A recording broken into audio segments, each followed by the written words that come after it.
Voyons rapidement les autres temps forts de la campagne. À l'affiche ce soir, Philippe Séguin qui monte au créneau pour Jacques Chirac. En première ligne également, André Lajoigny, Antoine Wechter et Pierre Boussel. Voici le journal de la campagne, préparé ce soir par Bernard Pradino.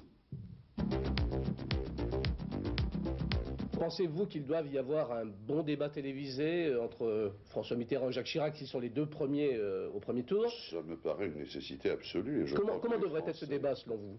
D'abord, je crois qu'il devrait ressembler, parce que c'est la logique même, à celui de 1974 et à celui de 1981. Or, on a cru comprendre dans un premier temps que M. Mitterrand se dérobait devant la perspective d'un débat dans son principe même. Et puis maintenant, si j'ai bien compris, il voudrait imposer un débat de style totalement dépassé, du genre des années 60, du genre de celui qui avait opposé, je crois, M. Kennedy et M. Nixon pour l'élection du début des années 60. Ça me paraît un petit peu ringard, à vrai dire.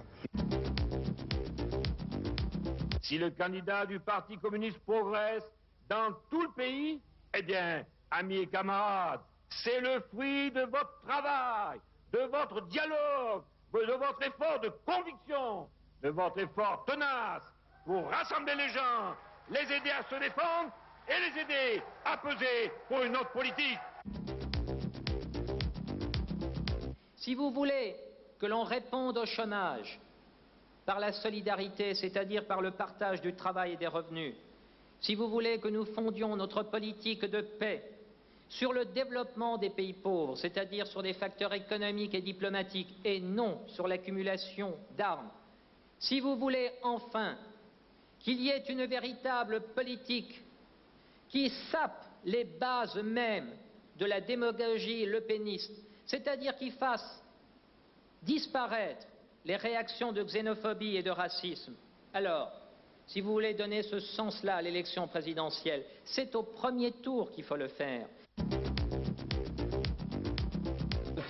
La jeunesse elle-même est dans une situation étudiante extrêmement difficile et c'est la raison pour laquelle elle a protesté, comme on l'a vu il y a un peu plus d'un an, contre la réforme de Vaquet qui vise encore à aller plus loin que la réforme Savary, Chevènement. C'est tout un ensemble qui, normalement, on trouvera sa fin dans un mouvement général des étudiants. Chacun sait qu'avant un mouvement des étudiants, on suppute, on discute, on dit que les étudiants s'ennuient. Et puis, brusquement,